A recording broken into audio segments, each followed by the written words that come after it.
servidores municipais, com adendos que não necessariamente são compatíveis com a realidade que vivemos, uma vez que todos nós estamos cientes, os senhores até mais do que eu, porque são pessoas muito bem informadas, que conhecem toda a realidade. Há uma necessidade de contingenciamento fiscal e muito cuidado na tratativa das questões relativas ao econômico financeiro das administrações, tanto na União, quanto nos estados, quanto nos municípios. Ontem mesmo tivemos uma reunião de alguns prefeitos das maiores cidades de Goiás para compartilhar e socializar as nossas preocupações e as nossas dificuldades. Mas, enfim, então, contradições como essa, veja bem uma contradição que fica muito clara, que me parece que é um prejuízo, não a mim, Paulo, como prefeito individualmente, mas à administração, à cidade. Nós encaminhamos à Câmara um projeto de atualização da planta de valores e com consequente reajuste do IPTU, inicialmente da ordem de 57%. Havia um desejo do grupo que se apresenta como grupo oposicionista de um índice de 30%. Até porque a planta de valores não é atualizada há 10 anos e o próprio IPTU não teve a aprovação dos seus reajustes por 2 anos consecutivos. O desejo era de 30%. É lógico que cabe a mim, como prefeito, apresentar as necessidades reais do município, que foi apresentada inicialmente. Mas cabe, no âmbito da política, a negociação. E chegamos a índices de 25%, que não foram aprovados. É uma contradição. E até, eu também explicito, me surpreendeu até alguns votos da chamada base de sustentação contrários a esse projeto. Em relação ao outro projeto que fiz referência do reajuste dos servidores, encaminhamos o que é possível. E eu, sem nenhum exagero, sem nenhuma tentativa de me autoelogiar, talvez tenha sido um dos prefeitos que mais benefícios tenha concedido aos servidores nos últimos anos. Prova são números cabais e números consolidados, disponíveis a todos, que o gasto com o servidor público municipal aumentou acima da arrecadação no meu período de governo, do ponto de vista percentual. Portanto, ninguém há de afirmar que não atendemos às necessidades e às reivindicações que são justas, são dignas, são oportunas, mas que não necessariamente podem ser atendidas dentro de uma realidade administrativa. Veja bem, ao não conceder aquele reajuste de 25% no IPTU, a Câmara nos privou, e eu respeito a decisão, isso faz parte do regime democrático, nos privou de um aumento de receita de aproximadamente 6 milhões mensais. O projeto que encaminhamos à Câmara de reajuste de servidores e de adoção de alguns benefícios agregados ao plano de carreiras, por exemplo, enquadramento da guarda municipal, enquadramento do agente de trânsito, o auxílio locomoção da educação, a adoção do piso salarial nacional, de pronto, como sempre adotamos em todos os anos que estamos à frente da administração, isso promoverá um aumento no gasto ou um aumento nos investimentos no funcionalismo na ordem de 10 a 11 milhões. Portanto, superior à nossa proposta de aumento de arrecadação com aquele imposto. Muito bem. A proposta aprovada pela Câmara aumenta ainda este percentual em mais 5 a 6 milhões. Portanto, há uma contradição, mas o que eu posso fazer é dialogar até o fim com as organizações sindicais para ver o que pode ser atendido desse percentual. Agora, há uma emenda de um artigo que essa é completamente inoportuna ou não passível de aceitação neste momento face à realidade que o país vive, que é a retroatividade, que significaria um acréscimo na folha do mês de janeiro, que devemos realizar o pagamento agora, sempre no penúltimo ou último dia útil do mês, portanto, pagamento antecipado, de 44 milhões de reais. Então, são contradições que existem, que precisam ficar claras, porque são números reais e consolidados.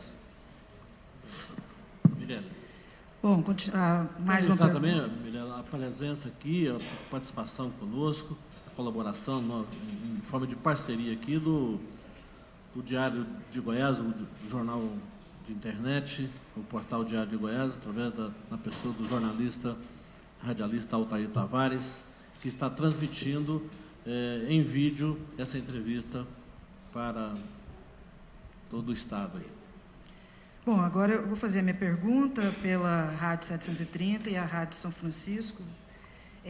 Prefeito, aqui o senhor atribui a dificuldade política que o senhor tem na Câmara, o senhor atribui, porque a oposição é menor do que a situação lá, no entanto, o senhor tem tido derrotas.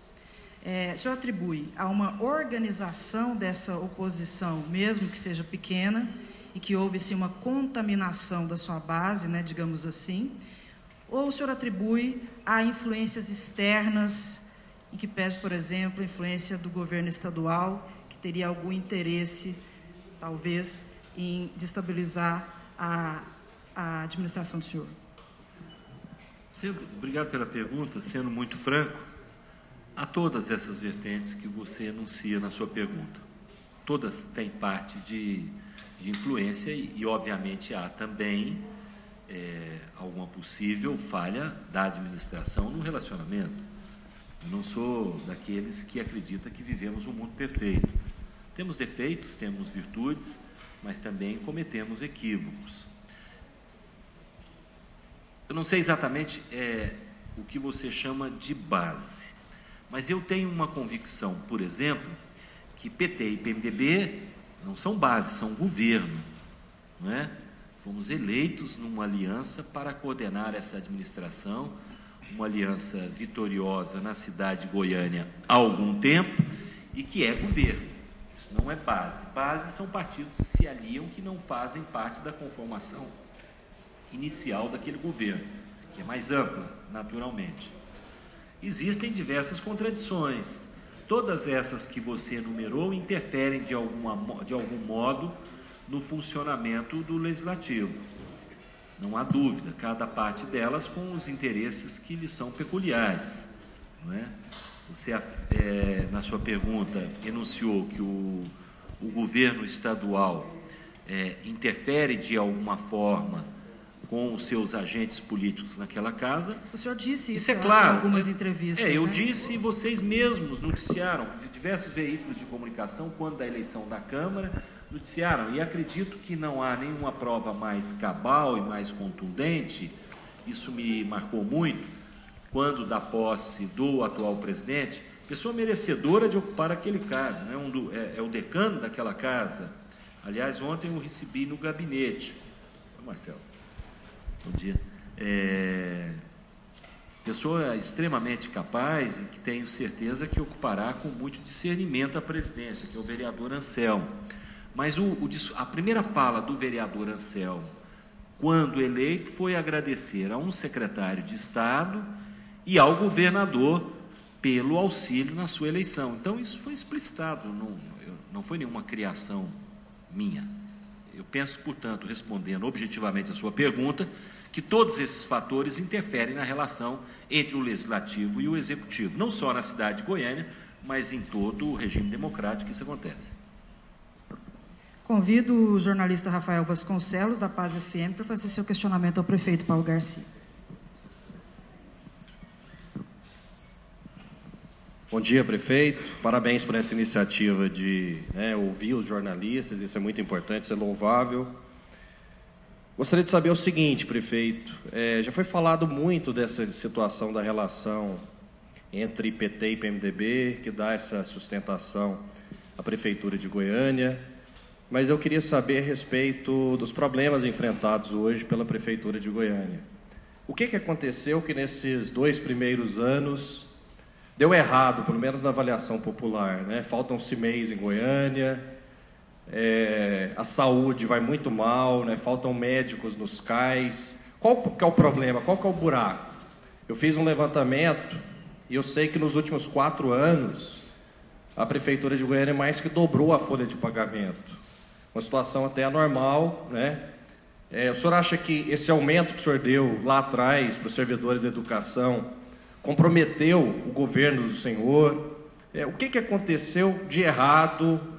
O senhor herdou uma dívida do prefeito, do ex-prefeito, do antecessor, Iris Rezende. O que aconteceu, né, nesse processo todo? O senhor faz uma autocrítica dos erros que o senhor cometeu na sua administração e o que o senhor vai fazer para consertá-los, se o senhor acha que errou nessa autocrítica, para recuperar um pouco do que já foi Goiânia, uma cidade reconhecidamente organizada, limpa. O que aconteceu, o que o senhor vai fazer de agora para frente? Muito bem, você abordou vários assuntos. Primeiro, o assunto abordado por você foi a relação entre o PT e o PMDB. Como eu afirmei a pergunta da jornalista que te antecedeu, o PT e o PMDB não são base, são governo. Existem contradições e existem problemas na relação PT-PMDB? É lógico que existe. Existem manifestações de membros de ambos os partidos que são contrários a essa aliança. E já o foram no passado, não é?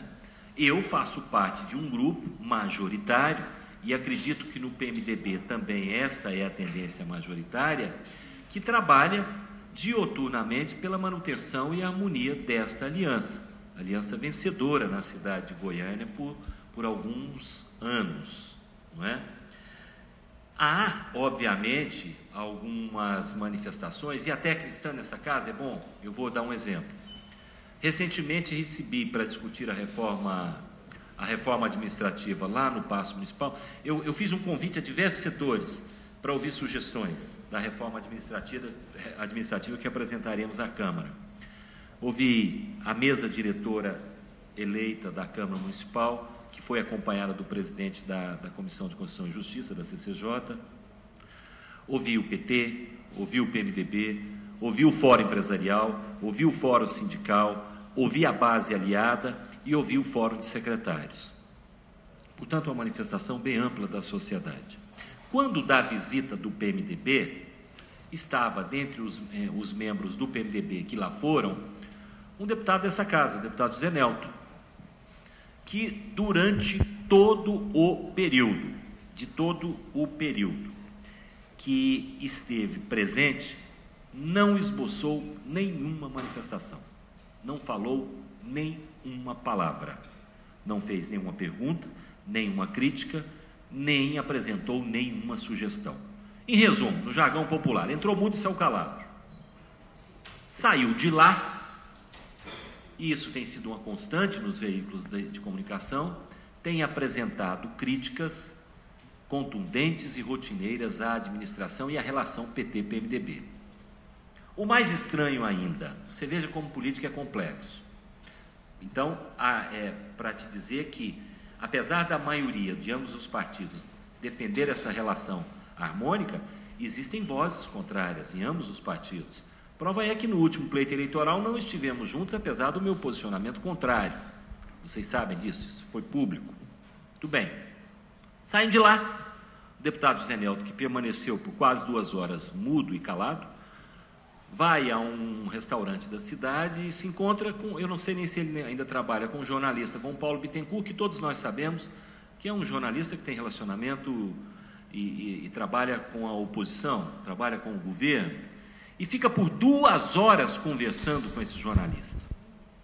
Negócios, eu imagino que eles não os tenham, portanto deve ter abordado política. O deputado Zé Nelto é um dos mais fiéis seguidores do prefeito Iris. Não é contraditório? É contraditório. Então, o mundo da política é assim, ele nem sempre, as pessoas são o que você desejam ser, elas são o que realmente são, e expressam relações as mais diversas possíveis. Muito bem, voltando para a administração. Nós temos dificuldades, sim, só que eu não concordo que a cidade esteja uma bagunça. Isso não é realidade. Não concordo também que a cidade não seja reconhecida como a cidade da mais alta qualidade de vida. Tanto é que, há poucos meses, e esse é um organismo independente, com vinculações internacionais, a Rede de Estados Sustentáveis, a Frente Nacional de Prefeitos e o Congresso Nacional, na categoria metrópole, disputando com várias outras metrópoles brasileiras, inclusive Curitiba, premiou Goiânia como a cidade que mais atingiu metas de qualidade de vida e de sustentabilidade. Agora, e não há interferência, são critérios baseados em parâmetros técnicos, são mais de 100 requisitos técnicos que as cidades têm que atingir, e Goiânia foi a que mais atingiu, mas isso não significa que não reconheçamos que temos problemas.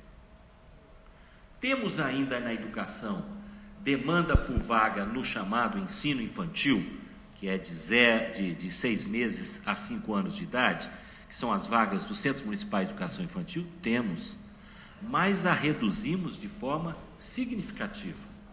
Nós estamos, você deve estar sabendo, inaugurando vagas em um ritmo muito acelerado.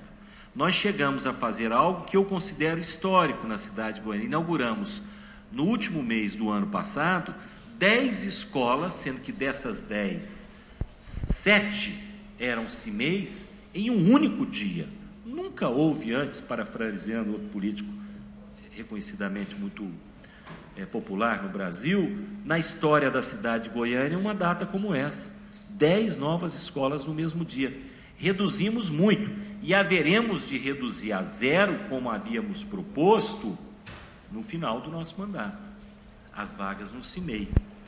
No restante, os nossos investimentos em educação são substanciais, são os maiores investimentos do município. Para que você tenha uma ideia, nós já investimos na construção de 20 novas unidades escolares, 8 escolas de ensino fundamental e 12 CIMEIs. Juntas essas novas unidades significam criação de 12 mil novas vagas. Nós construímos, só no meu mandato, 35 quadras poliesportivas.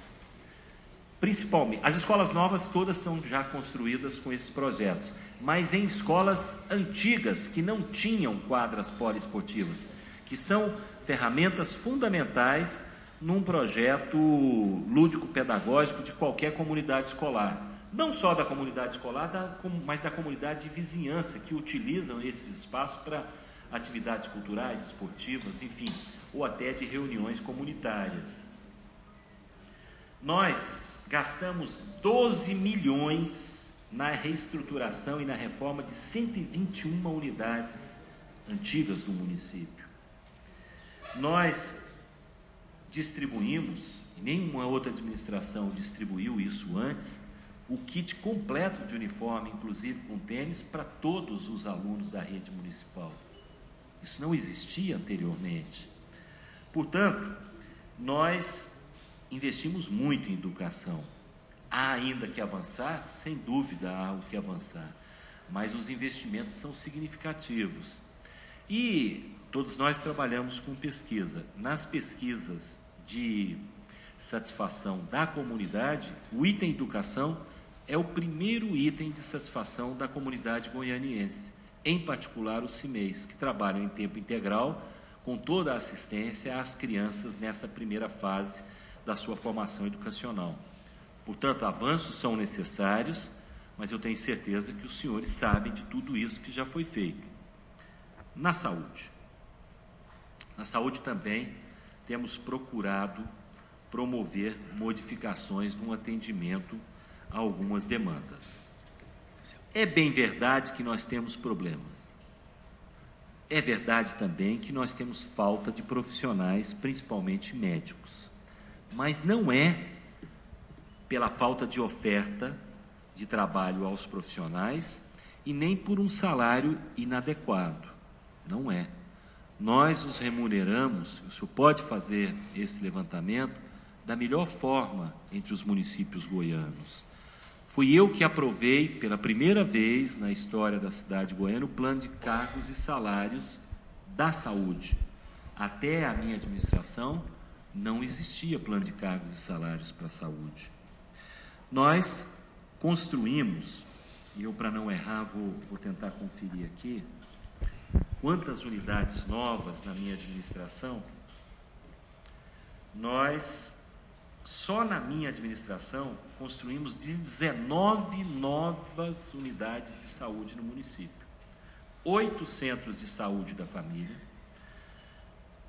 6 unidades chamadas CAPs, que são as unidades de saúde mental, 2 CAIs, uma UPA e um Hospital da Mulher e Maternidade. E temos mais várias unidades em construção que deverão ser entregues até o final do meu mandato e 3 novos hospitais que pretendo dar início a essas obras agora nesse semestre. O segundo Hospital da Mulher, que lá, além de maternidade e Hospital da Mulher, haverá também atendimento pediátrico na região oeste e sudoeste da cidade, lá no Veracruz. Vamos desencadear o processo licitatório agora e os recursos já estão alocados para isso. O CAIS de Campinas será transformado, com as obras realizadas, em um mini hospital de urgências municipal. E o CROF, que também tem nas pesquisas de satisfação da comunidade uma alta satisfação, que é o único hospital de traumato-ortopedia da cidade de Goiânia público, ele será transformado em um hospital, inclusive com anexação de uma área que pertencia ao Estado, à Secretaria de Segurança Pública, ampliando a estrutura física. Mas faltam profissionais médicos, sim. A maior dificuldade que nós temos é para o preenchimento de plantões noturnos, de finais de semana e em unidades periféricas da cidade. É uma postura da classe nesse momento de não se interessar por esses postos de saúde. É muito complexo. Por isso que nós fomos uma das cidades que aderiu ao projeto Mais Médicos, que trouxe médicos de fora, porque não existe. Você quer ver uma especialidade em que é uma raridade você encontrar profissional, não só na iniciativa pública, também na iniciativa privada, é o médico pediatra. Porque o pediatra, me permita divagar um pouquinho sobre esse tema, que sua pergunta foi muito ampla, desculpa, secretária.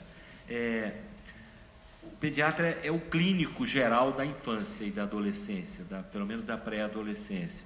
E há uma tendência atual na formação médica do direcionamento para as especialidades. Então você encontra hoje, é comum você encontrar o otorrinopediatra, o neuropediatra, o endocrinopediatra, mas pediatra, aquele que faz a clínica geral, que faz a abordagem inicial e que direciona para as especialidades se necessário for, você tem dificuldade até na iniciativa privada. Tanto é que os médicos que trabalham na iniciativa privada têm as suas agendas lotadas por meses, porque há falta desse profissional. Isso é difícil de superar, não é simples, não é só para Goiânia, é para todas as cidades no país como um todo.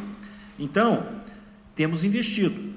O Hospital e Maternidade Dona Iris, Hospital da Mulher e Maternidade Dona Iris, é de padrão internacional, vive com a lotação completa e há pessoas que hoje preferem ter os seus filhos lá do que na rede privada de Goiânia.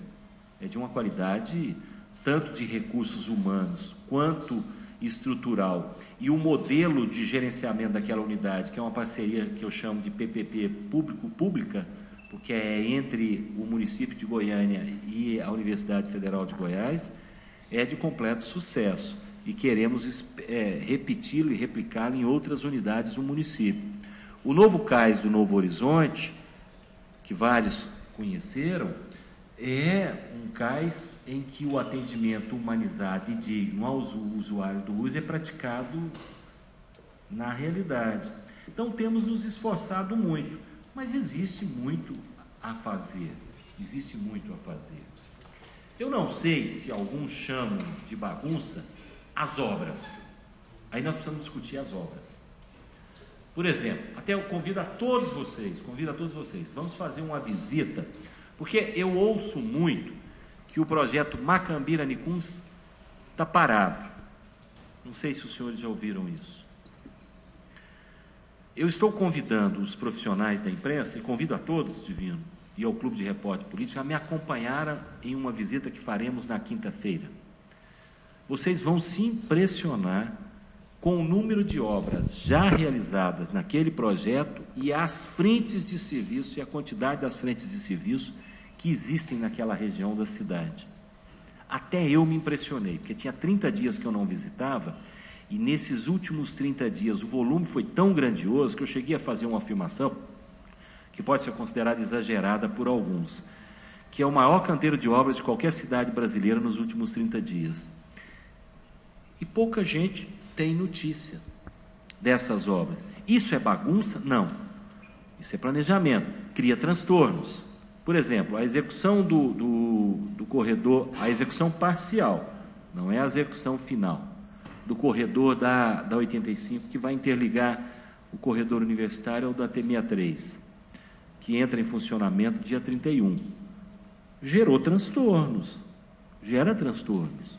Houve críticas ao deslocamento de algumas das palmeiras para plantio em outras árvores, mas havia necessidade para você atender a mobilidade urbana e dar prioridade ao transporte de massa, ao transporte coletivo, que é nossa prioridade, ao usuário do ônibus, que é normalmente o usuário de menor renda, que precisa de mais atenção do poder público.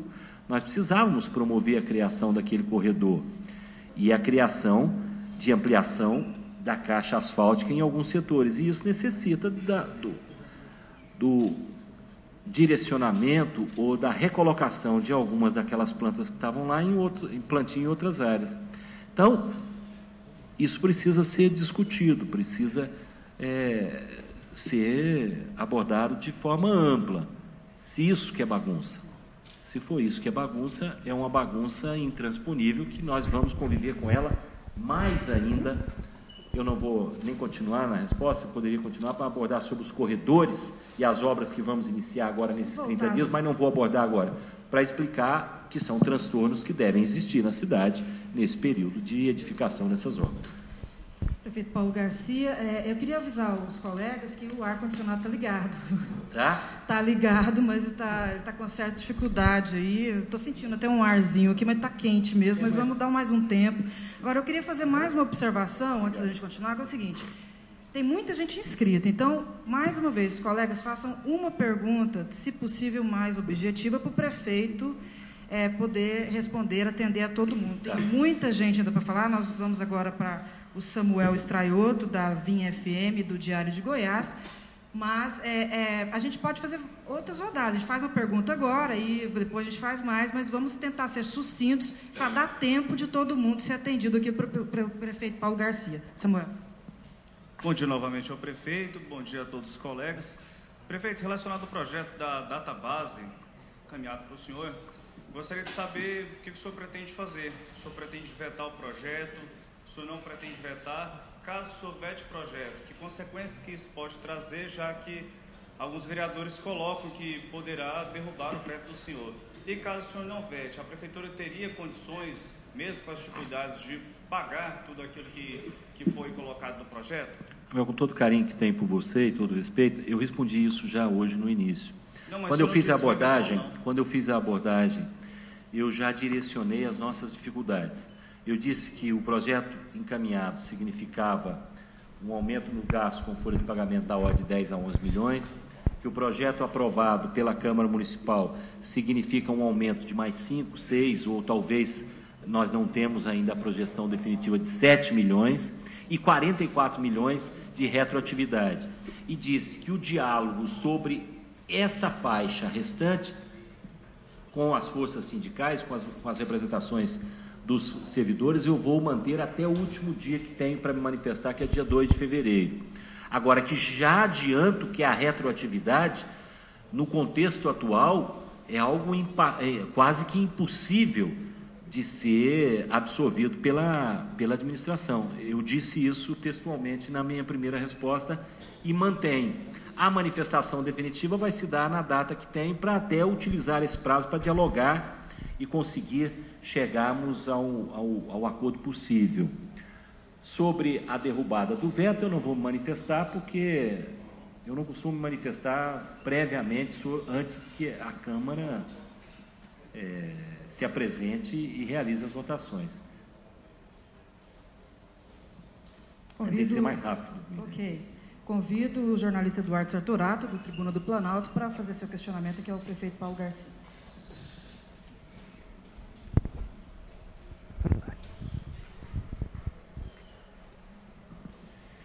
Bom dia a todos, bom dia, prefeito Paulo Garcia. Gostaria de saber do senhor, prefeito, como que está o relacionamento do senhor com o ex-prefeito Iris Rezende? Como tem algumas especulações de que alguma das dificuldades financeiras que hoje o senhor tem na prefeitura veio da gestão passada. Queria saber se isso é verdade. E também se, na opinião do senhor, é natural a candidatura de Iris Rezende o ano que vem para a prefeitura de Goiânia. Bom, meu relacionamento com o ex-prefeito Iris Rezende é de conhecimento público, é um relacionamento fraternal, de admiração mútua, de companheirismo pessoal e político. Isso não é segredo para ninguém. E o mantemos da mesma forma. Temos um relacionamento. Ontem mesmo conversamos por telefone por 2 vezes e até prometi a ele, porque já tem algum tempo que não faço uma visita pessoal para vê-lo pessoalmente, que o faria essa semana. Perguntei se ele poderia me receber e ele de pronto, como sempre, disse que sim. Então, o nosso relacionamento não mudou, é o mesmo. Sobre a possibilidade de uma possível apresentação do seu nome a um pleito eleitoral, eu acho que seria descortês qualquer manifestação minha, uma vez que eu não faço parte do partido ao qual ele é filiado. Eu tenho um partido, o meu partido tem posicionamentos, e esse posicionamento vai se dar no ano eleitoral. Então, eu não tenho como fazer nenhuma avaliação e nem deveria fazer uma avaliação, porque não me cabe fazer avaliações sobre partidos aos quais eu não pertenço. A outra pergunta... as pessoas falam muito isso. O momento que vivemos e o momento que viveremos é resultado sempre de ações cumulativas do passado que construímos. Isso é na vida pública e na vida privada.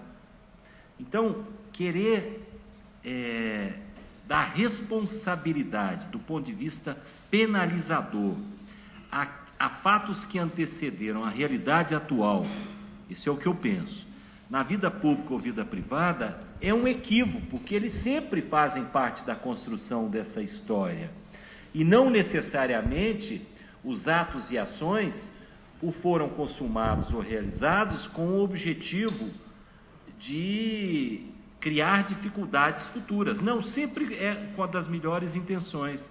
Mas a história da cidade de Goiânia de hoje é resultado da construção de quase 82 anos de existência. Por exemplo, se aborda muito a companhia de urbanização, a Comurg.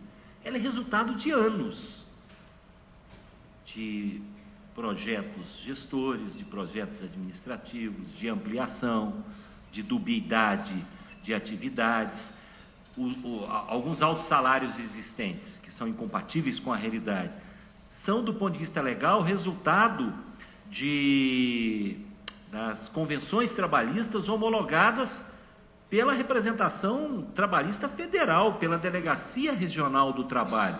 Portanto, é resultado de uma sequência, não é culpa de ninguém. Quem vai fazer a pergunta agora para o prefeito Paulo Garcia é a vice-presidente do Clube dos Repórteres Políticos, o jornalista Magali Carnot, também do Jornal Hora Extra.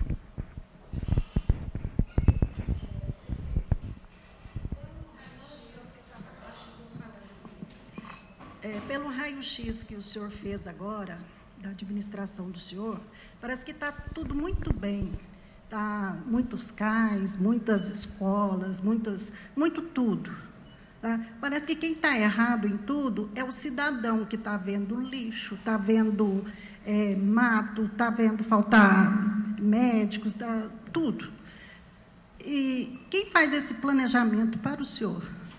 Existe o IPLAN foi fechado. Ele juntou-se a uma secretaria, que eu não sei se é planejamento, qualquer. O que está acontecendo? O cidadão só vê o lado negativo do senhor? Está faltando uma política de comunicação ou de gestão? Não, eu não se a interpretação, Magali, foi de que eu disse que vivemos um mundo perfeito, eu então me expressei, eu não consegui me fazer expressar. Aliás, reafirmei em todas as perguntas que existem problemas, sim, que existem necessidades de avanços e de melhoras, sim.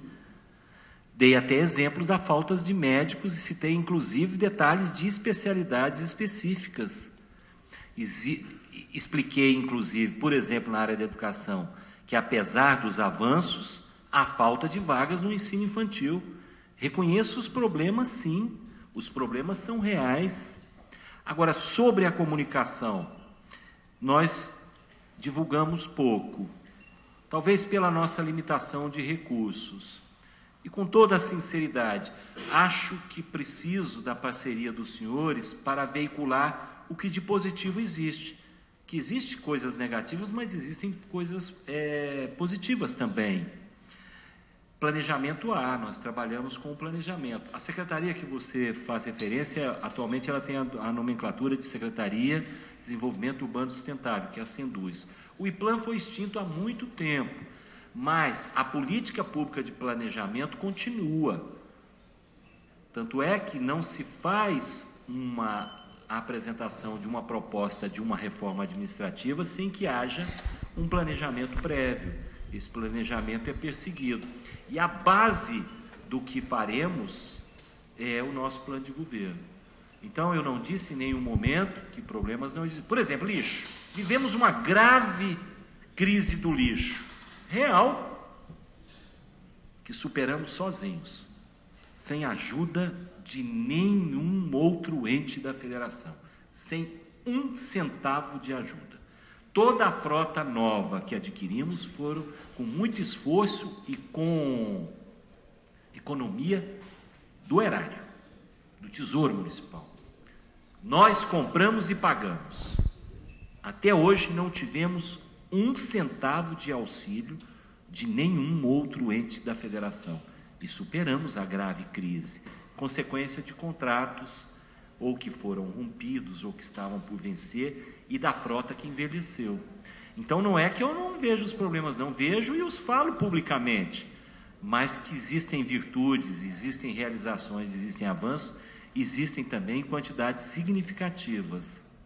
Talvez, e aí vocês podem até alguns dizerem que eu estou exagerando, mas eu chego a afirmar que nesses anos que estou na administração, se nós pegarmos o quesito obra, não há na história da cidade de Goiânia outro prefeito que tenha feito tanta obra como eu fiz.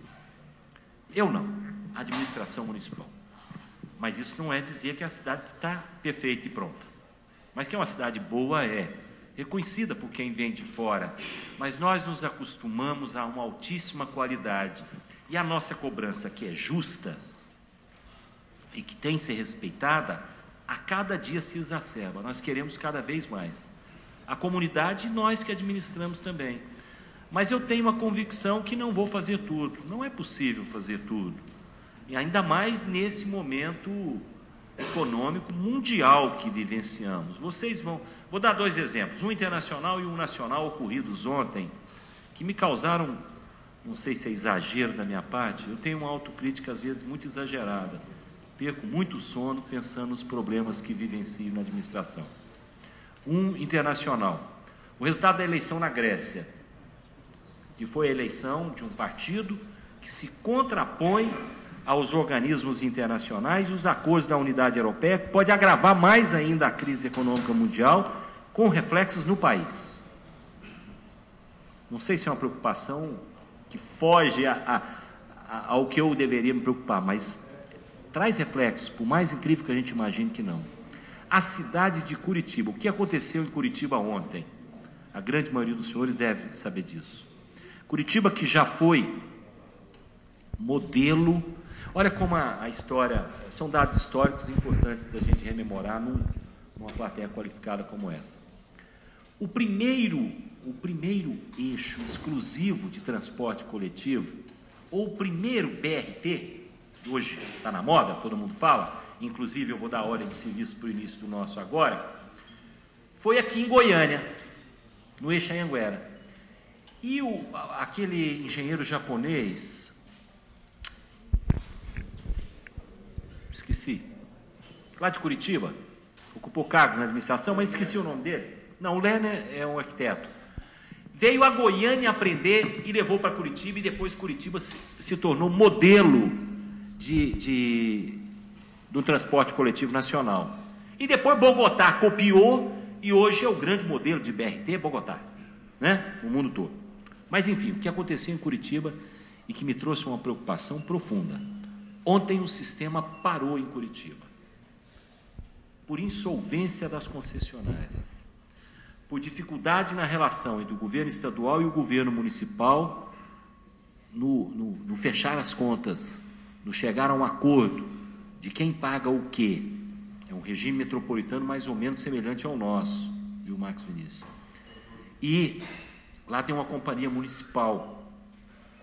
Aqui nós temos uma companhia estadual e a CMTC. E as concessionárias chegaram a declarar, Marcelo, que estão dispostas a devolver as concessões face à situação de insolvência que chegaram. Isso é altamente preocupante. Então, eu estou dando esses exemplos para dizer que nós sabemos da realidade, nós nos preocupamos e planejamos, e em alguns momentos conseguimos até nos antecipar como é possível, quando é possível.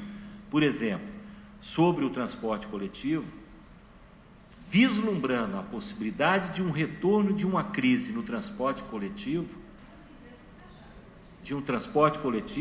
eu, como presidente da CDTC, ganhei esse cargo de mão beijada por uma alteração de uma lei de quase 2 décadas aqui por essa casa.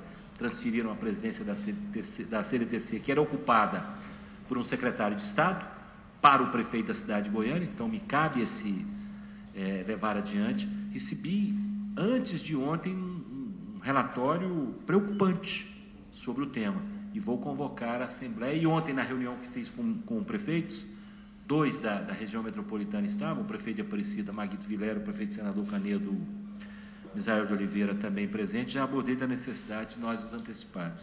Então é isso que eu penso. Agora, João Nascimento, diretor do nosso clube, e fazendo também perguntas para o jornal O Repórter.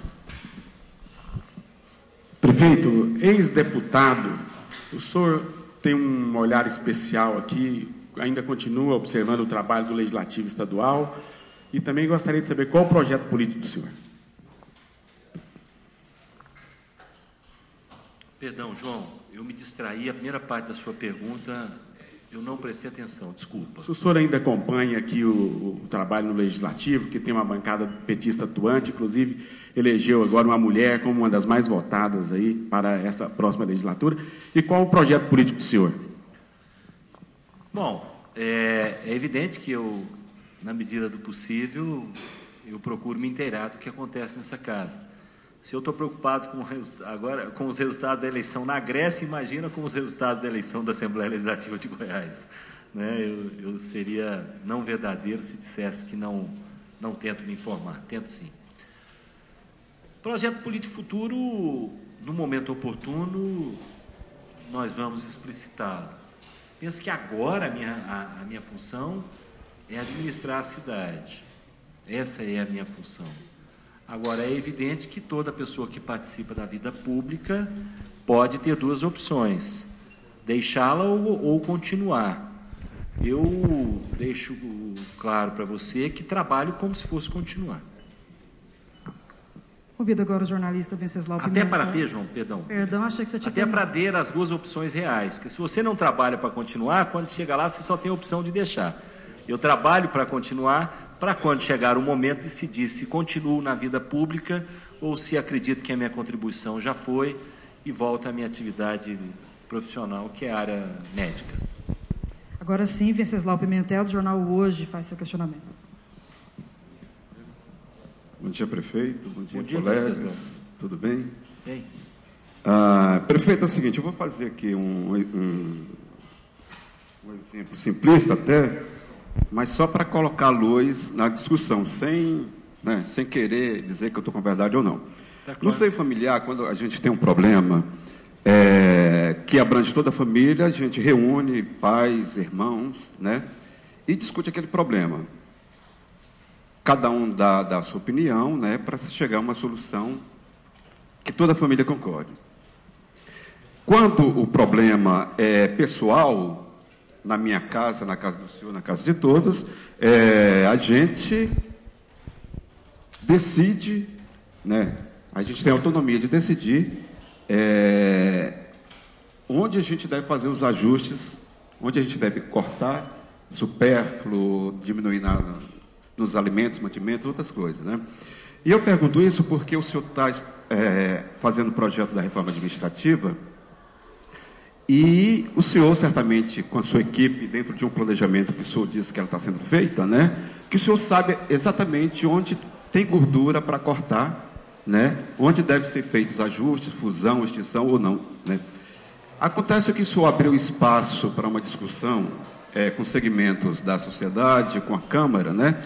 Em assuntos, digamos assim, interno do Executivo Municipal. Eu pergunto o seguinte: essa abertura de um assunto, digamos assim, que é de interesse da cidade, mas o senhor, como chefe do Executivo, sabe exatamente onde tem que cortar. Por que abrir essa discussão para entidades que certamente não têm conhecimento da estrutura da máquina administrativa? Eu pergunto se isso seria reflexo, digamos assim, das críticas de que teria faltado discussão com relação à planta de valores, IPTU, né? E se isso não fere, de certa forma, a autonomia da Prefeitura em discutir um problema que é da Prefeitura, mas que está sendo aberto para a sociedade e que cada um está dando seu pitaco e o senhor está aceitando. Bom, obrigado pela pergunta. A pergunta não é simples, não. Uma pergunta muito inteligente, Venceslau. Isso é humildade sua. A pergunta é complexa de ser respondida. A sua abordagem sobre as relações familiares é perfeita. Agora, veja como é complexo ser gestor e ocupar cargos de origem pública nesse país. Se você não dialoga, você é rotulado de centralizador, de arrogante, de pessoa que não tem diálogo e que decide solitariamente. Se você dialoga, é excesso de democracia ou tentativa de repassar deveres e funções que são suas à comunidade. Eu acho que o diálogo, e aí me permita discordar, só em um aspecto, foi muito positivo, sim. Como eu disse numa das respostas que antecederam, ouvi vários fóruns. Eu acho que foi muito positivo, e veja só, é verdade que a Prefeitura sabe e tem um planejamento com vários cenários. Por isso que quando eu anunciei, e se vocês resgatarem o meu plano de governo, vocês vão ver que ela já está lá, e que ela vem sendo perseguida desde aquela época. É evidente que nós precisamos encontrar o cenário ideal para implementá-la, e penso que agora é o cenário ideal para implementá-la em definitivo do que planejamos no plano de governo. Nós temos vários cenários, e quando eu divulguei que o faria, eu disse, a nossa, porque alguém me perguntou, qual é a expectativa de redução de custo financeiro da máquina? Eu disse algo entre 30% a 40%. É óbvio que para dizer isso é porque eu tenho um cenário. Então nós temos vários cenários. E penso que foi e é importante ouvir a sociedade, porque a sociedade sabe muito mais, até como Magali disse, do que a gente imagina. A sociedade é muito bem informada. A sociedade às vezes sabe mais do que a gente ou os próprios veículos de comunicação imaginam. E eu vou te dar 2 exemplos reais disso. Ouvi esses vários. Então, acho certo ter escutado, porque é um problema que nós temos que decidir, quer dizer, nós temos que decidir no sentido de encaminhar o projeto inicial. A decisão final cabe à Câmara, que aprova com restrição, com aumento, com emendas. É assim no regime democrático republicano. E depois cabe a mim sancionar, vetar. Vocês sabem disso melhor que eu. Mas, enfim, eu já recebi 2 sugestões em forma de propostas.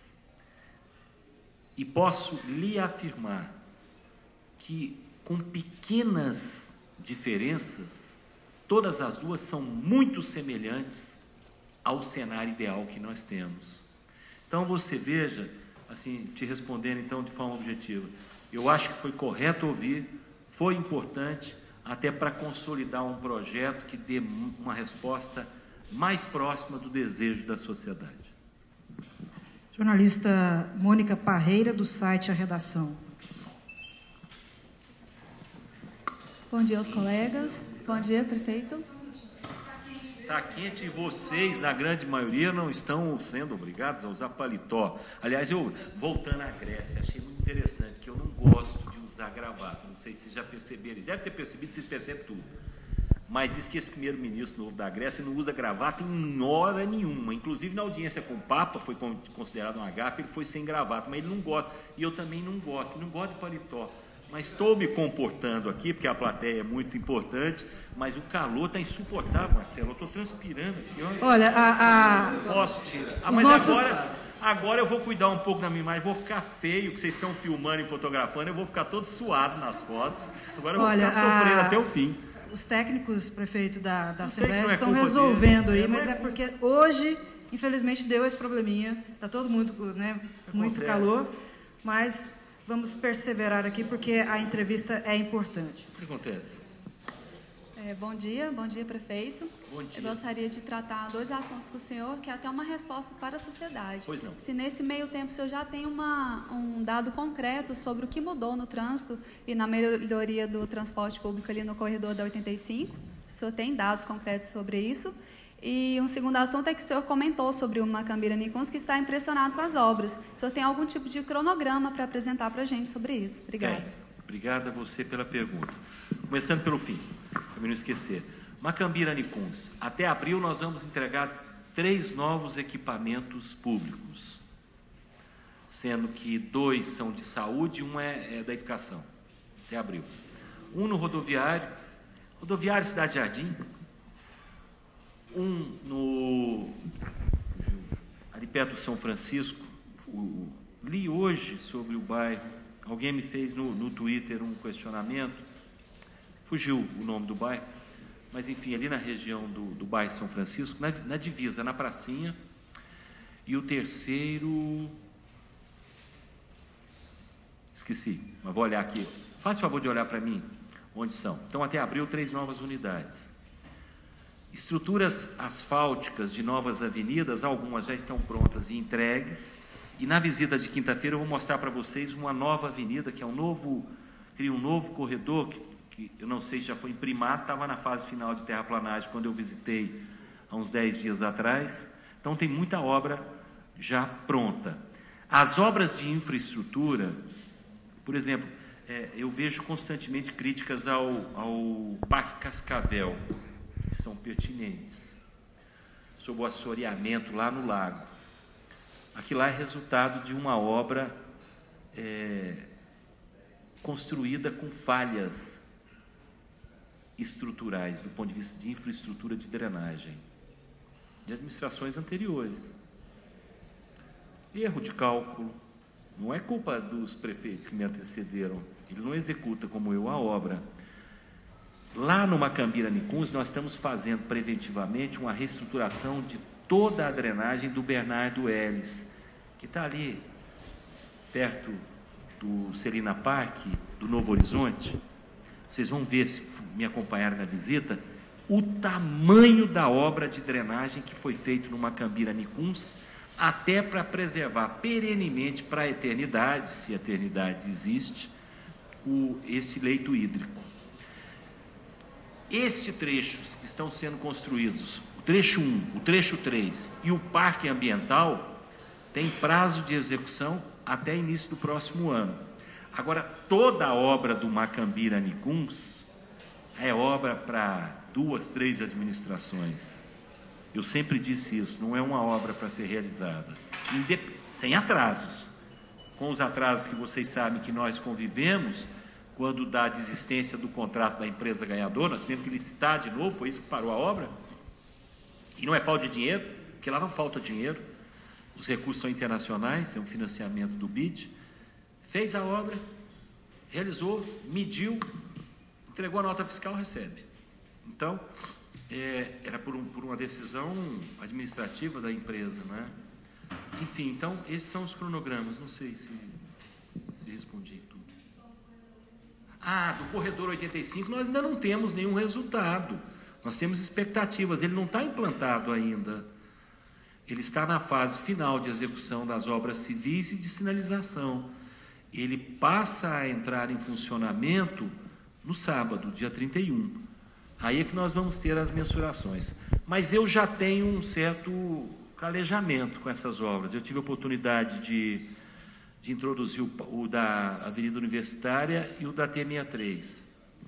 E fiz muita obra viária na cidade. Há um período de acomodação em toda obra viária na cidade. Toda. É o que os engenheiros de trânsito chamam de maturação da obra. Ela é executada com a projeção de resultado positivo, não é? Por exemplo, vamos pegar ali o complexo viário Mauro Borges, aqueles 3 viadutos. Ali nós construímos 3 viadutos. Vocês lembram o transtorno? Mas há uma projeção. Hoje, e logo no início, engarrafa por vários motivos. As pessoas não estão acostumadas com o novo trajeto, com a nova sinalização, é novidade, mais gente vai para lá para ver, alguns testam como opção de rota, então há aquela sobrecarga. Depois, passado 15, 30 dias, cai na rotina e os resultados surgem. Foi assim na Universitária e na T63. Esses 2 corredores implantados são de satisfação enorme dos usuários de transporte, porque reduz o transporte de massa, o ônibus, que reduz o tempo entre origem e destino, e dá mais tempo para viver, e também do usuário de carro, que mesmo tendo uma pista segregada para o ônibus, dá mais fluidez. É um fenômeno resultado me parece, de uma maior organização. Então a nossa expectativa é positiva, como dos outros corredores. Eu vou aproveitar e falar dos outros corredores. Nós vamos conviver com problemas de trânsito na cidade agora esse ano, viu, Divino? Por quê? Porque eu vou dar ordem de serviço para a obra da Praça Cívica, agora, nos próximos dias.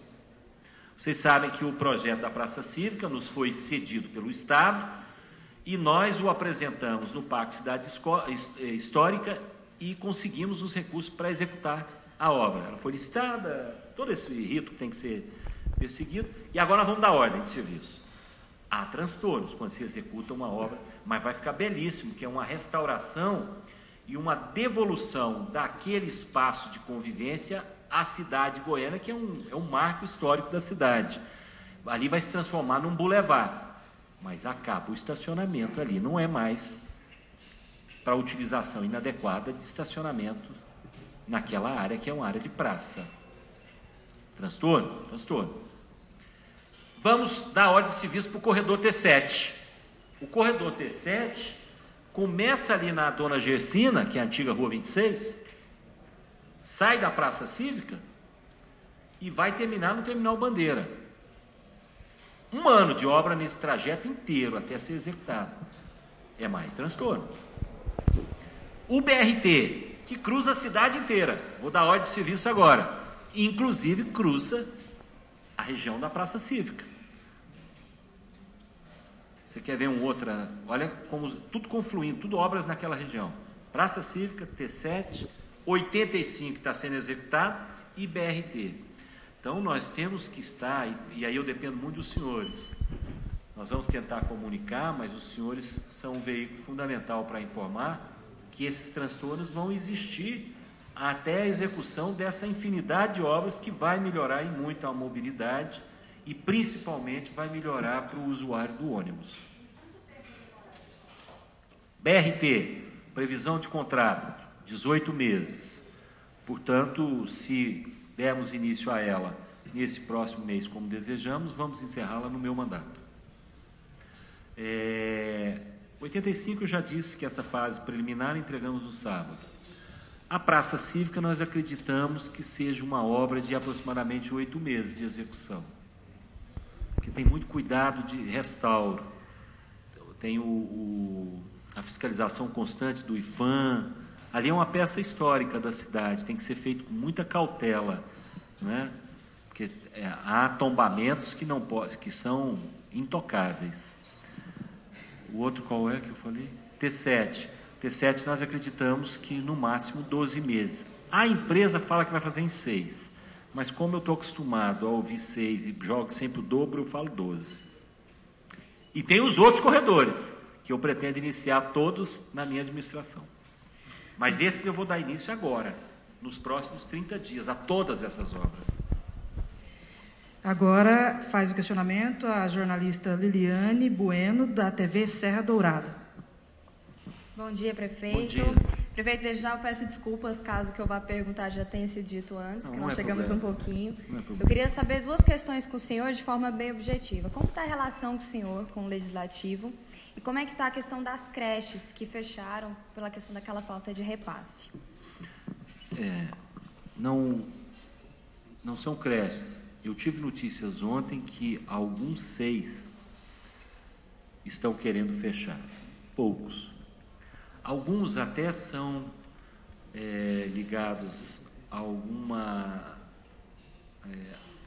parte da organização da Igreja Católica, onde há decisão da direção central, que fica fora do país, de retirada das missionárias da cidade. Portanto, não é objetivo, não é falta de repasse.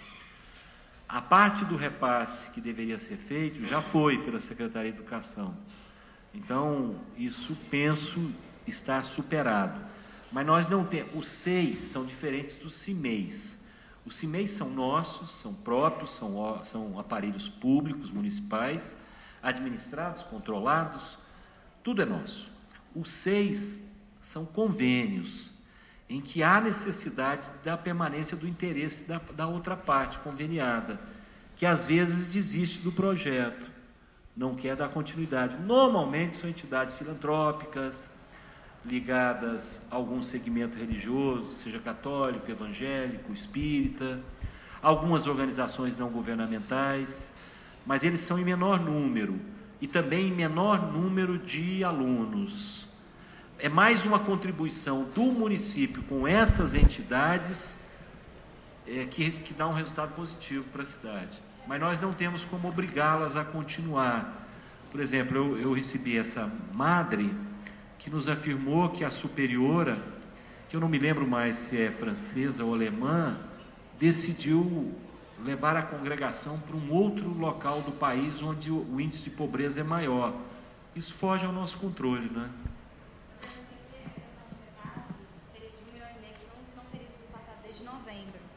Então, ela já foi segundo a informação da minha secretária de Educação, toda a parte dentro do cronograma legal já foi repassada. Sobre a relação com o Legislativo. A relação do Legislativo. Eu já respondi várias vezes aqui, mas vou continuar respondendo. Eu acho que é uma relação de independência, como deve ser. É uma relação harmônica do ponto de vista de quem coordena o Executivo e de quem coordena a administração da Casa Municipal. Agora, cheio de controvérsias, cheio de contradições. Eu dei alguns exemplos de contradições aqui. Por exemplo, a aprovação do projeto de reajuste salarial é uma armadilha para mim, vocês não tenham dúvida. Eu não tenho dúvida que se a administração fosse do mesmo grupamento político-eleitoral de outros segmentos, essas emendas não teriam sido feitas, né?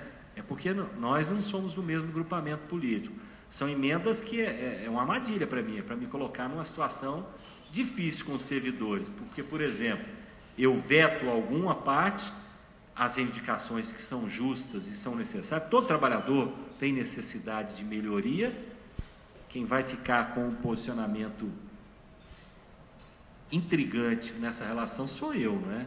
Isso é uma armadilha. Eu gostaria de fazer um complemento. Isso é uma armadilha. Essa pergunta que a colega fez aqui, é que eu, particularmente, conversei sobre esse assunto com o presidente da Câmara, o vereador Anselmo Pereira, e ele me disse o seguinte: eu perguntei para ele, olha, se a Câmara aprovou, se os vereadores aprovaram por unanimidade essa emenda aí, a questão da retroatividade aí, significa que se o prefeito vetar, os vereadores, a Câmara pode derrubar o veto? Não tem essa alternativa. Ele me disse, mas não vai derrubar.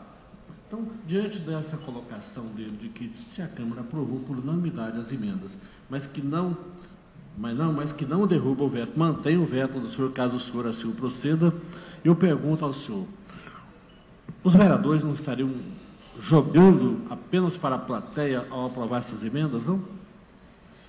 Eu acho que fui claro aqui. Eu disse que me apresentaram uma armadilha, né? Porque se eu veto, é sempre quem... O ruim da história é quem vetou, né? E eu não veto por achar injusto.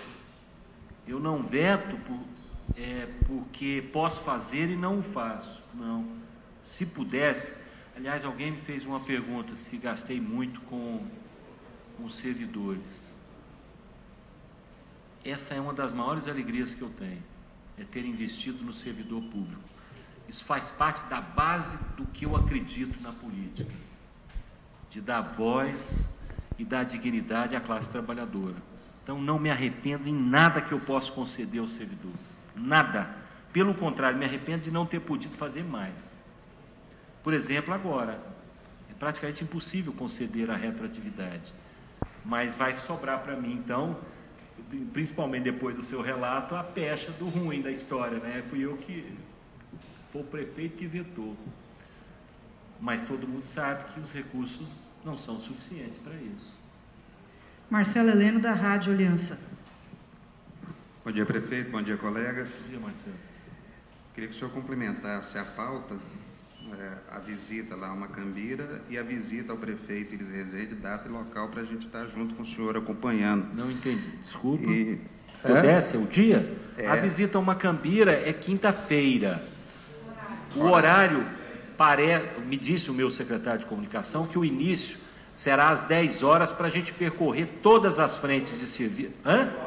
8 horas. Ontem vocês me disseram 10. 8. Eu prefiro 8.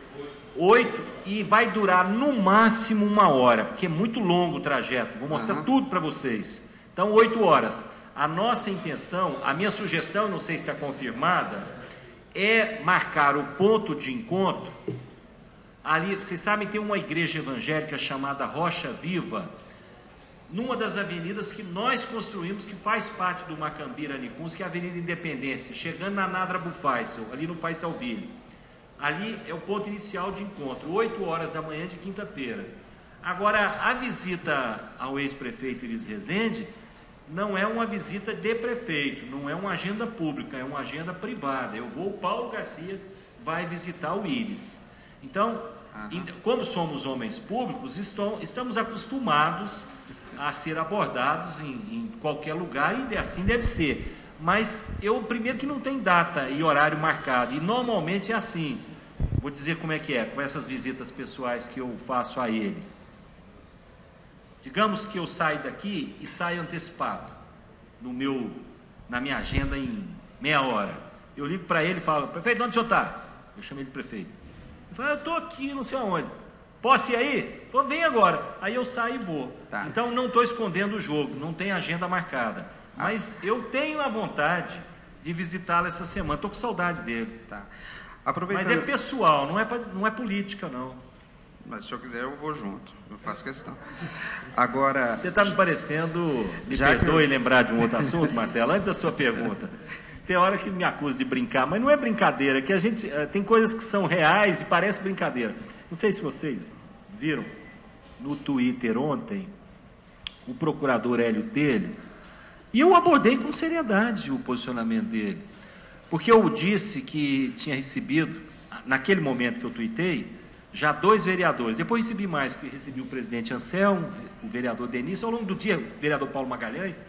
Vereador, todo dia a gente recebe, e mesmo assim alguns ainda dizem que falta diálogo, além do dia exclusivo da sexta-feira. Mas antes da sua pergunta, aí o vereador Hélio Telho falou assim: o senhor podia dar início a uma nova modalidade, tornar público todos os assuntos que foram discutidos e o resultado. Eu achei muito interessante, mas é uma novidade no mundo todo, né? Mas é uma novidade no mundo todo. E eu sei que você está querendo ir ver a minha visita ao Iris para ouvir um pouco da conversa, como boa jornalista que você é. Tá. Eu queria só lembrar o seguinte: eu fui já alertado pela assessoria do prefeito, que o prefeito tem mais 10 minutos de tempo para... deixa eu responder a jornalista das unidades que nós vamos inaugurar agora em abril. Um é do São Francisco, que eu falei, que é a unidade de saúde, a outra do rodoviário, mas tem gente que chama Cidade Jardim, ali na Praça da Feira, e a que eu estava esquecendo é uma escola lá no Itamaracá. Tá. Você sabe onde é o Itamaracá, né? Na região norte da cidade. Prefeito, bem objetivo. Já que o senhor vai fazer a visita ao Macambira, sugiro que o senhor vá ali justamente... Perdão, Marcelo, o seu colega Luiz Carlos me impediu de ouvir sua pergunta aqui. Então, chamando a atenção. Aproveitando que o senhor vai estar por lá, e aproveitando que nós estamos no clima de sugestão um para o outro aqui, que o senhor visite as avenidas Nadra Bufaisal e Madrid, onde a CELG está instalando uma rede de alta tensão. Eu visitei há 10 dias. Que tem licenciamento, inclusive, da sua gestão, com absurdos como a colocação de postes em calçadas e que vai proporcionar naquele trecho a retirada das árvores, inclusive as nativas, envolvendo ipês, acácias, e a colocação de grades, como a que tem no Bosque dos Buritis. E o interessante é que, no decorrer desse processo, a AMA abriu mão do seu poder de fiscalização, entendendo a informação que o procurador jurídico da AMA passou, é que a administração, o gabinete do senhor, avocou para o seu gabinete a decisão final sobre qualquer posição do município, alegando que há interesses do município. É isso mesmo, a AMA não pode fiscalizar aquela obra que tem vários furos. E qual é o interesse do município naquela obra que exige que o seu procurador passe por cima da independência da AMA? Olha, é a primeira resposta que eu não vou saber dar, é novidade para mim. A minha postura, quando tomei ciência do problema e visitei lá pessoalmente a Nadra e a Madrid, vi lá os postes colocados, foi uma determinação à AMA que seguisse, do ponto de vista estrito, a legislação ambiental. Essa foi a minha orientação. Eu estou lhe afirmando que a única avocação que fiz foi a determinação de atuação fiscalizadora dentro da lei. O único benefício que a cidade e, portanto, a administração tem que trabalhar por ele constantemente pode ter nessa obra é a necessidade de energia elétrica para as nossas comunidades. Mas, tirando isso, eu nem sei exatamente qual é o projeto, porque é um projeto do governo estadual e da CELG. Na verdade, só nos cabe essa manifestação. Mas a minha vocação foi, quando vi uma manifestação pública, inclusive em veículos de comunicação, foi para que a AMA atuasse estritamente dentro da lei, de forma rigorosa, ágil e objetiva. Não foi avocar para não acontecer. Então, não vou saber te responder, mas prometo sair daqui... Apenas a título de informação, o seu procurador é funcionário de carreira da CELG e ele atuou no processo a favor da empresa. É uma coincidência? Pode ser coincidência. Dr. Carlos de Freitas é um dos homens mais íntegros e corretos que conheço. Da mesma forma que ele é servidor de carreira da CELG e o já na minha administração, quando me acompanha como procurador-geral, já interpôs várias ações, inclusive com ganho contra a própria empresa. Então ele sabe discernir muito bem essas questões.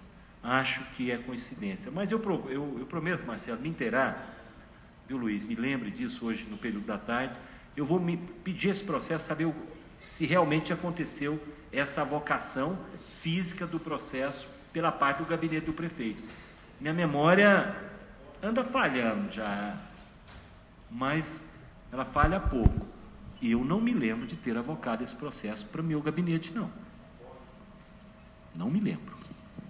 Bom, antes de chamar o Luiz Gustavo do Popular, que é o próximo, nós temos ainda aqui inscritos para fazer perguntas para o prefeito, a jornalista Sara Teófilo, do Jornal Opção, o Marcos Vinícius, do Diário da Manhã, o Rubens Salomão, do Hoje, e o Altair Tavares, que está ali quietinho ali, talvez ele queira também, não se inscreveu, mas talvez queira fazer uma pergunta também. Então, dentro desses 10 minutos, eu não sei se o senhor estende... Eu vou tentar um bate-bola. Ok, então primeiro, Luiz, por favor, faça o seu questionamento e aí a gente atende...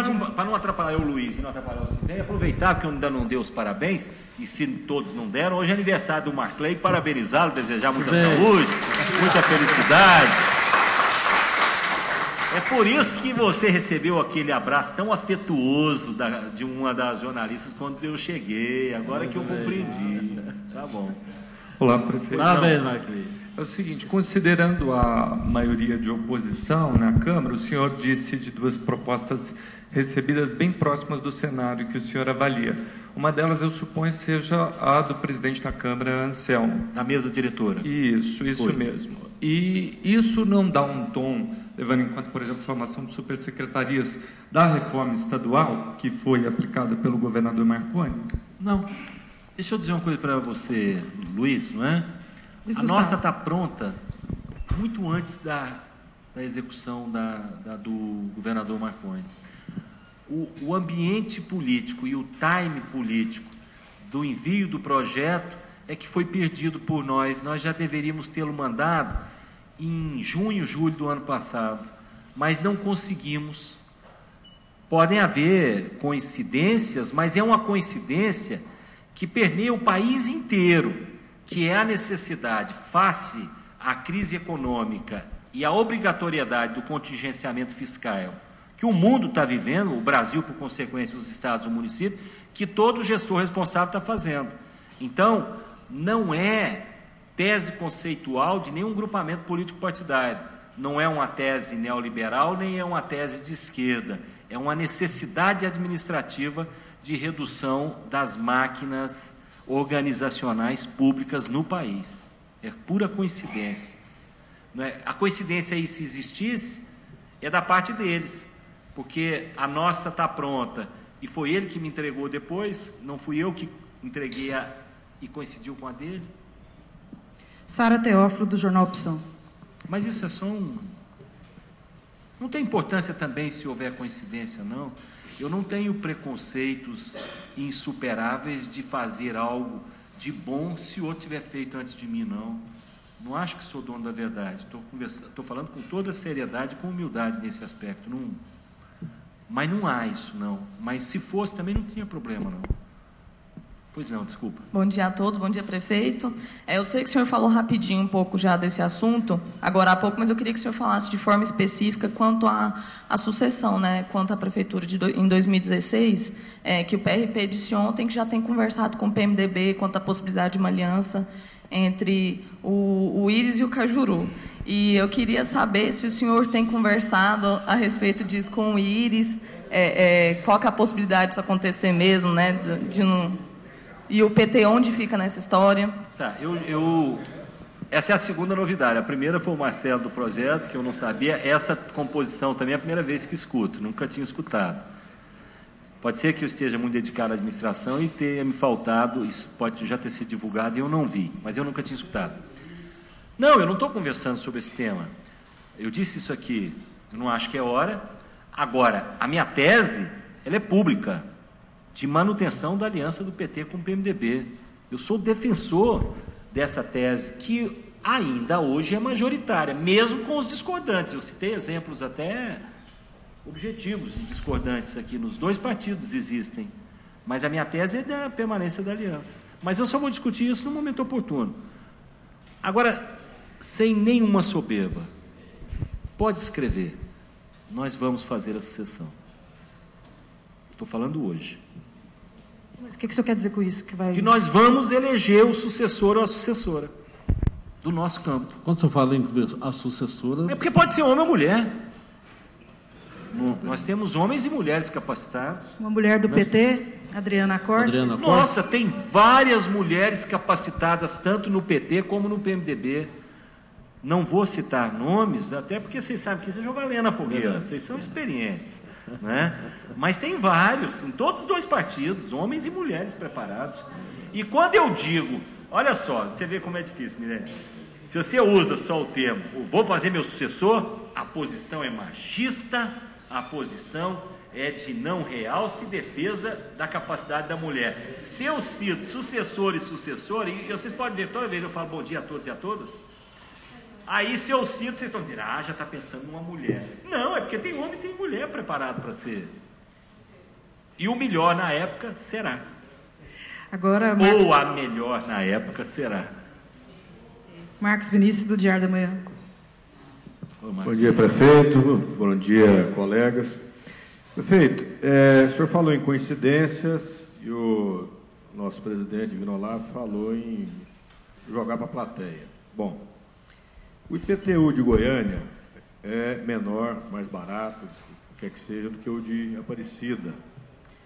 E hoje, a pessoa que mora num condomínio fechado, ou às vezes numa casa de melhor porte, Jardim América, ou no Marista, paga menos de IPTU do que o de IPVA da sua Hilux ou do seu carro de melhor porte, né? A Câmara não entendeu assim. O senhor falou agora há pouco, prometendo uns caminhões, mas eles não vieram.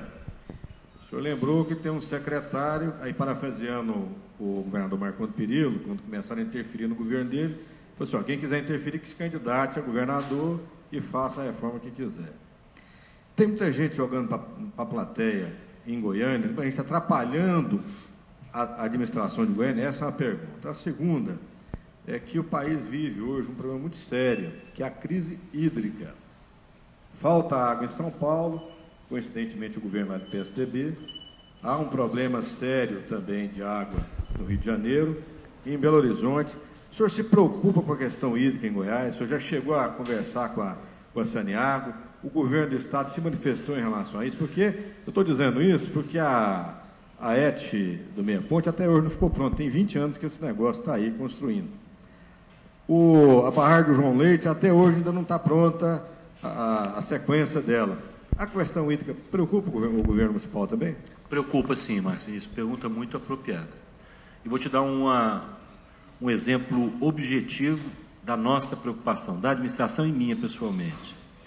Discutimos com diversos setores organizados da sociedade e agentes públicos há pouco tempo a possibilidade de, em um futuro, encaminhar um projeto de lei, até porque nós estamos, apesar de termos muitos lotes vazios na região central da cidade, nós temos necessidades principalmente de áreas para construção dos projetos relacionados ao Minha Casa Minha Vida para pessoas de menor renda, de 0 a 3 salários. E eu disse, numa das abordagens com o setor produtivo da área, que para mim é uma questão intransponível a preservação dos leitos hídricos e das nascentes da região norte da cidade, porque ali haverá de ser construído, já está atrasado, um novo reservatório, porque esse reservatório, que ainda não nos oferece água ainda, não sei se já está interligado definitivamente, mas até bem pouco tempo não estava. Ele já tem período de validade, que nós estamos chegando. 2025, para quem está em 2015, 10 anos passa, a gente nem vê. Então, me preocupa sim. Aliás, eu penso que essa preocupação é uma preocupação mundial. Eu até, nos meus devaneios, em passado recente, eu diria que a maior preocupação que eu tenho com o futuro da humanidade é uma disputa pela água. E nós estamos no centro, nós somos o foco dessa discussão, com o volume de água doce que nós temos na Amazônia. Vocês que são mais novos vão ver que eu não estava equivocado ao falar isso. Então, tem preocupação, sim, com os recursos hídricos. A outra pergunta, Marcos, desculpa. Tem gente que tem posições políticas que tentam estrangular a administração, sim. Tem, isso é real. Vocês sabem disso, tanto quanto eu, ou até melhor do que eu, porque fazem uma cobertura muito mais ampla de todas as vertentes políticas. Tem sim. Tem pessoas que trabalham para o quanto pior, melhor. Tem pessoas que desencadeiam um processo eleitoral precocemente, a qualquer preço e a qualquer custo. Existe sim. Existe vacina para isso? Trabalho. Só trabalho. Porque não podemos usar os mesmos métodos. Aí seria eu abrir mão de convicções que são pessoais e inabaláveis, de conduta ética, transparente e de ter parâmetros morais de atuação mesmo na vida pública. Então a vacina é só trabalho. Não vou agir da mesma forma. Prefeito, para encerrar... Por exemplo, quando eu abordei a questão do reajuste salarial, eu vou ter que tomar uma decisão, vou dialogar até no último minuto. Não sei se vai ser necessário eu vetar alguma coisa, só vou saber na última hora. Mas me apresentaram esse problema. Prefeito, para encerrar a entrevista, meu colega da Rádio 730, colunista do jornal Hoje, Rubens Salomão. Prefeito, bom dia. Tá bom, Salomão. Colegas. A pergunta, inclusive relacionada a essa segunda resposta, à pergunta do Marcos Vinícius. Em relação com o governo estadual, o senhor já disse em algumas declarações de que existiria um trabalho, uma tentativa de causar desgastes à gestão do governo estadual. Inclusive, o senhor citou o presidente da GETOP em uma oportunidade. O senhor acredita que isso continua? O presidente da GETOP tem sido colocado no partido dele como um dos principais pré-candidatos à Prefeitura de Goiânia em 2016. Esse tipo de trabalho continua. E a segunda questão, ainda em relação à relação com o governo estadual, essa questão do ICMS. O senhor acha que falta empenho, falta união dos prefeitos em relação a essa queda no repasse do ICMS? A questão do repasse do indébito do ICMS, nós conversamos um pouco sobre esse tema ontem e até tomamos uma decisão que vamos pedir uma audiência com o senhor governador para dialogarmos uma solução que seja boa para ambas as partes, para o Estado e para os municípios. Não acho que seja um tema de controvérsia, é questão só de atuar com transparência, com cronograma. Não vejo problema em transponível. Acho que a relação nossa com o governo do Estado tem que ser institucional, no melhor nível possível, e tem procurado mantê-la assim. Sobre a referência que você faz ao presidente da GETOP, eu acho que assim, não me cabe fazer nenhuma manifestação sobre um partido que eu não faço parte, sobre pré-candidaturas. Agora, tem algumas coisas que a gente vê, não é? Que a gente vê que há interferência por parte, uma tentativa de interferência por parte dele, tentando se apresentar como um agente político com viabilidade eleitoral. Isso está notório, vocês mesmos veicularam nos diversos veículos de comunicação. Há de se ressaltar que ele nunca foi testado nas urnas, né? Nunca teve. É um protótipo, é uma tentativa, é um desejo. Se individual ou coletivo, eu não sei, porque me parece, até via recentemente, parece que um período de contradição, de debate dentro do próprio partido. Há um ex-deputado tecendo críticas contundentes, mas isso é problema, não é do meu partido. Como administrador, notícias que eu tenho é que, por exemplo, várias das suas empresas faliram, quebraram. Diz que a GETOP, pelo menos as notícias que temos, é que chegou no final do ano numa situação muito complexa, sem recurso em caixa, com devedores diversos. Olha, há até quem diga que nas rodas íntimas o governador Marconi diz que é uma cruz que ele tem que carregar.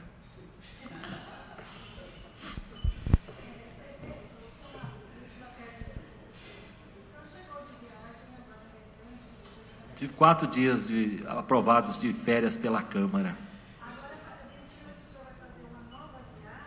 Essa é a trabalho. Esses dias que tirei agora foram pessoais. Fui 4 dias, na verdade foram 3 dias e meio. Cheguei no final do domingo e saí na quarta. Então fiquei segunda, terça e parte da quarta. Eu fui para o deserto do Atacama, um lugar muito bonito. Esse é o quê? Mas para quem gosta de natureza, de ambientes inóspitos, de coisa diferente, é um ambiente único no mundo, não tem outro igual. Mas é visitar deserto, salar, caverna, vulcão, geyser ou geyser em inglês, são aqueles jatos vulcânicos, lagunas, parques nacionais de preservação de flamingo. A cidade base está a 2.500 metros de altitude, tem uma rua só calçada, tem 1.900 habitantes. Então, para quem gosta de viajar para a cidade onde tem shopping e os prazeres da modernidade, eu não recomendo. Agora, para quem gosta de conhecer o que é o mundo, é uma coisa única. Realmente é muito inóspito. É inóspito, é o lugar mais seco do mundo. Por exemplo, isso não é minha vida pessoal, mas vou contar, já que você perguntou, não faz parte da entrevista. Um dia nós saímos para fazer um dos passeios, 4h30 da manhã. Para sair 4h30 da manhã, você acordou 3h30, 4 horas, né? 4h30 da manhã, escuro. Temperatura lá na cidade, 20, 21 graus. 2.500 metros. Anda 1h30, às 6 horas da manhã, você chega a 5.000 metros de altitude. menos 6 graus. E tem que andar e caminhar. E é com as próprias pernas. Então, você tem que estar preparado para fazer o passeio. Não é um cansaço físico, mas é um descanso para a mente fantástico. E muito bonito. Muito bonito. Mas não era isso que nós estávamos falando, o que era? Ah, e qual vai ser a outra? Então, essa foi descanso. Foram 4 dias, eu chamo de 4 dias pessoais, de descanso. A outra é a trabalho. O BID, como nós somos parceiros preferenciais do BID, já nos convidou, inclusive é o BID que paga tudo, passagem, hotel, para participar da reunião de todos os prefeitos que têm relação com o BID, do Caribe, da América Latina e da Europa, em Madrid. São 3 ou 4 dias esse trabalho. É a reunião anual que eles fazem. E nós temos contratos com o BID em vigência, né? O Macambira Nicuns é um deles, é todo financiado pelo BID. Nós agradecemos a todos pela presença, o prefeito Paulo Garcia, que mais uma vez aceitou o nosso convite para essa entrevista. E quero lembrar que essa entrevista estará também na edição número 2 da revista Em Pauta, do Clube dos Repórteres Políticos, que circula agora em março. Né? Tá bom, obrigado, obrigado a todos vocês, homens e mulheres, que me deram o prazer de ser entrevistado por vocês. Um abraço. Obrigado.